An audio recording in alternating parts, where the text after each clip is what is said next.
মৰমৰ ছাত্ৰ ছাত্ৰীসকল, আমি সমান্তৰ প্ৰগতিৰ প্ৰথম পদ সাধাৰণ অন্তৰ কেনেকৈ উলিয়াই সেইটো আমি দেখুৱালোঁ। এতিয়া আমি আজিৰ ক্লাছটোত আমি অনুশীলনটোৰ 4 নম্বৰ প্ৰশ্নৰ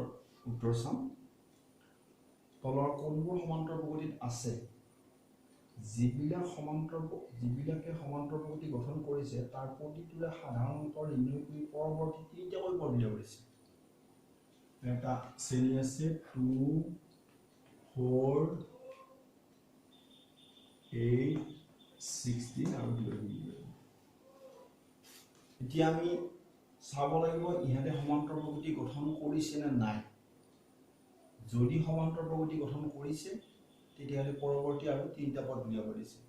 আৰু যদি গঠন কৰা নাই আমি নাই বুলি ক'ব লাগিব। আমি আগৰ ক্লাছত পঢ়িছিলোঁ এইটো প্ৰথম পদ 2, দ্বিতীয় পদ a2 = 4, তৃতীয় পদ a3 = 8,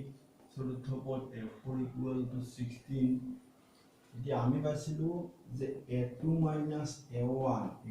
4 - 2 2 হয়। a3 - a2 8 - 4 = 4 হয়। আমি কৈছিলোঁ যে সমান্তৰ প্ৰগতি গঠন হ'বলৈ হ'লে দ্বিতীয় পদৰ পৰা প্ৰথম পদ বিয়োগ কৰিলে যি পায়, তৃতীয় পদৰ পৰা দ্বিতীয় পদ বিয়োগ কৰিলে সেই একেই পাব লাগিব। কিন্তু আমি যদি ইয়াত পালোঁ দ্বিতীয়টোৰ পৰা প্ৰথমটো বিয়োগ কৰি আমি পালোঁ 2, ইয়াত পালোঁ আমি 4। গতিকে ইয়াত সমান্তৰ প্ৰগতি গঠন হোৱা নাই। আমি ক'ম যিহেতু a2 - a1 not equal to a3 - a2, পিছতো চোৱাৰ দৰকাৰ নাই, দুটাতেই নহ'লাম, গতিকে সমান্তৰ প্ৰগতি গঠন নকৰে। যদি সমান্তৰ প্ৰগতি গঠনেই নহয় তেতিয়াহ'লে আমি আৰু পিছৰ পৰা উলিওৱা কথাটো নাহে। 1 নম্বৰ কৰোঁ ঠিক এনেধৰণৰ। দ্বিতীয়টো যদি চাওঁ আমি প্ৰথম পদটো হ'ল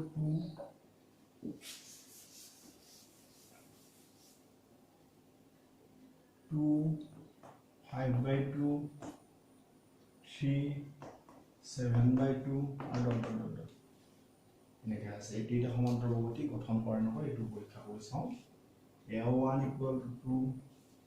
a2 = 5/2, a3 = 3, a4 = 7/2। আগৰ নিচিনাকৈ a2 - a1 উলিয়াই চাওঁ। 5/2 - 2, 2 যদি লসাগু লওঁ মই 5 - 4 1/2। a3 - a2 = 3 - 5/2, 2 যদি লসাগু লওঁ 3 6 2 5 1/2। a4 - a3 চাই লওঁ 7/2 - 3, 2 ল'লোঁ 7 - 6 = 1/2। গতিকে আমি পালোঁ যিহেতু a2 - a1 = a3 - a2 = a4 - a3, এটাকে পদকেইটাৰ সমান্তৰ প্ৰগতি গঠন কৰিব। সমান্তৰ প্ৰগতি থাকিব, সমান্তৰ প্ৰগতিত আছে। যদি আছে পিছৰ পদকেইটা উলিয়াব লাগে। যেহেতু প্ৰথম পদ, দ্বিতীয় পদ, তৃতীয় পদ, চতুৰ্থ পদ, পঞ্চম পদ, ষষ্ঠ পদ, সপ্তম পদ, চাৰিটা পদ, তিনিটা পদ লাগিব গৈছিলে গঠন কৰিছে, তেন্তে পৰৱৰ্তী তিনিটা পদ উলিয়াব লাগে। গতিকে আমাৰ 4টা পদ হ'ল, পঞ্চম পদটো লাগে a5 = আমি আগৰ ক্লাছত সূত্ৰ দি দিছোঁ a5 = a + 4d, a + 4d। a + 4d হওঁতে a হ'ল তোমাৰ 2 + 4 × d হ'ল 1/2। 2 জাগাত দিলোঁ 2 বাৰ 2 × 4।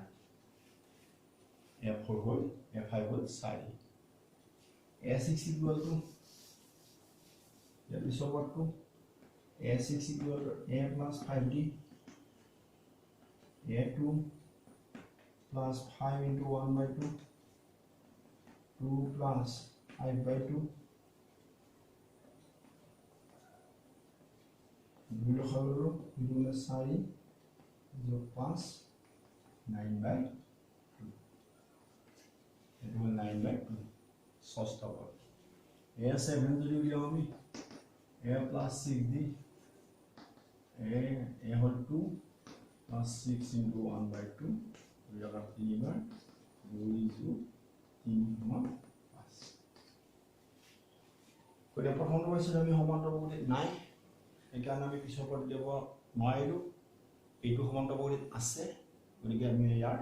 তিনিটা পদ উলিয়াম ঠিক আছে ধৰণে অন্য যদি এটা অংক মই চাওঁ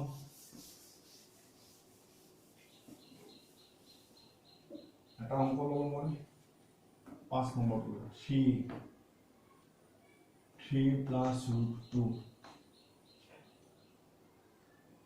3 plus 2 root 2 3 plus 3 root 2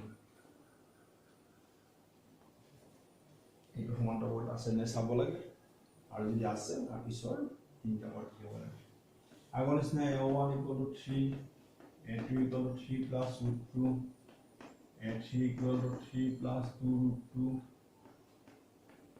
a4 equal to 3 plus 3 root 2 the a2 minus a1 will 3 plus root 2 minus 3 equal to root 2 a3 minus a2 will 3 plus 2 root 2 minus 3 plus root 2 3 plus 2 root 2 minus 3 minus root 2 which equal root 2 over 2 root 2 a4 minus a3 will sum will আমি কি পাম 3 plus 3 root 2 minus একেবারে minus তুলে দিছো minus 3 plus 3 minus 2 root 2 equal to 3 equal root 2 so আমি কি পালো a2 minus a1 equal to a3 minus a2 equal to a4 minus a3 এটা কি সমান পাব এটা সমান্তৰাল বহুপদী আছে আৰু যদি সমান্তৰাল বহুপদী আছে তেতিয়া পিছৰ পদকেইটা উলিয়াব লাগে 1 নম্বৰ 2 নম্বৰ 3 নম্বৰ 4 নম্বৰ 5 নম্বৰটো লাগে যে 5 6 7 এইকেইটা পদ লাগে a5 equal to a plus 4d a3 plus 4 into d মান হল root 2 তাহলে 3 plus 4 root 2 ঠিক পিছৰটো a6 equal to a plus 5d 3 plus 5 root 2 a7 equal to a plus 6d 3 plus 6 root 8 ধৰণে উলিয়াব পৰা যায় কিন্তু বাকিবিলাক অংক তোমালোকে ঠিক এই ধৰণে কৰি চাবা তাৰ পিছত নোৱাৰাকেইটা মোক শ্বেয়াৰ কৰিবা মই সেইমতে কৰি দিম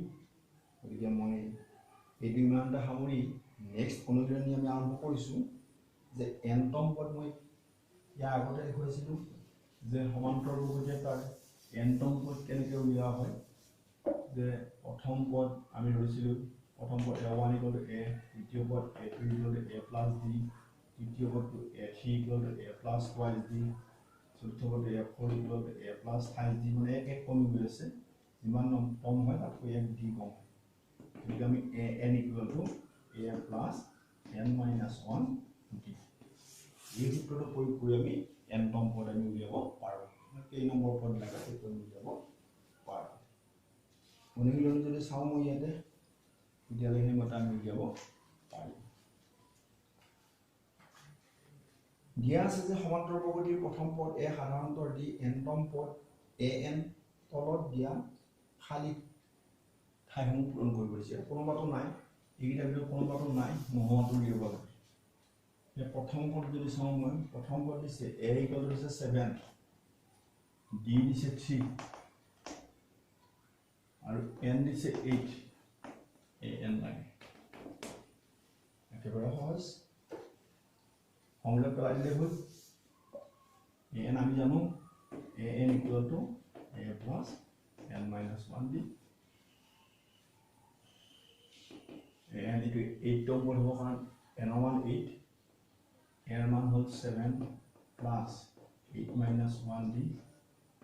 and 7 plus 8 minus 1 of d মান to আছে 3 7 into 3 7 plus 21 equal to 28 n নম্বৰটো 28 8 নম্বৰ কাৰণ n ৰ মান যেটো 8 নম্বৰ ঠিক পিছৰটো d উলিয়াব দিছে বাকিটা দিয়া আছে এবাৰ কি দিছে a দিছে -18 d দিয়া নাই n দিছে 10 আৰু n দিছে 0 ইয়াৰ পৰা আমি d মান উলিয়াব লাগে ইয়াৰ আগৰস্ত ফৰ্মুলাটো আমি জানো an equal to a plus n minus 1 d n ৰ ভ্যালুটো 0 0 equal to -18 plus n minus 1 n ৰ মান 10 10 minus 1 into d 0 18 di value ani plus 18 equal to 10 minus 1 9 9d d equal to 18 by 9 equal to 2 এই ধৰণে উলিয়াব পৰা যায়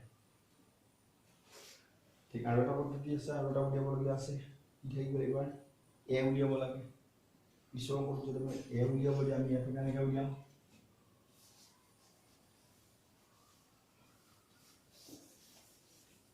এবাৰ a টো নাই d মান আছে -3 n ৰ মান আছে 18 আৰু a ৰ মান আছে -5 আগৰ মতে কি formula a n equal to a plus n minus 1 d a n will -5 equal to a bar লাগিব n ৰ মান 18 18 minus 1 d মান হ'ল -3 so -5 equal to a plus 18 minus 17 into -3 -5 equal to a minus 3 51 -5 plus 51 equal to a 51 over 5 equal to 46 equal to a a equal to 46 এই ধৰণে আমি এই সূত্ৰটোৰ সহায়ত আমি a ৰ মান লাগে n ৰ মান লাগে d ৰ মান লাগে a ৰ মান লাগে g লাগে আমি তাকে উলিয়াব পাৰো আমি ইয়াৰ পিছৰ ক্লাছত বাকি অংক কৰিম গতিকে আজি ক্লাছটো মই ইমানতে সামৰিছো ধন্যবাদ